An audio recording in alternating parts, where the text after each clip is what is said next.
ফার্দারমোর। ফার্দারমোর বলতে বোঝায় অতিরিক্তভাবে, এর পাশাপাশি বা আরও একটি বিষয় হলো।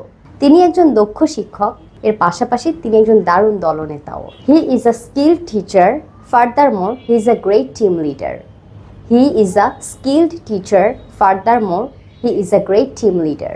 আবার আমরা অনেক সময় এভাবেও বলি যে কাজটা তো একে কঠিন, তার মধ্যে আবার অনেক সময় দিতে হয় কাজে। তো এরকম একটা বাক্য দেখি, this job is challenging, ফার্দারমোর it requires long hours. This job is challenging, ফার্দারমোর it requires long hours. আমার বাইরে যাওয়ার সময় নেই, উপরন্তু বাইরে আবার বৃষ্টি হচ্ছে। I have no time to go out. Furthermore, it's raining outside. I have no time to go out. Furthermore, it's raining outside.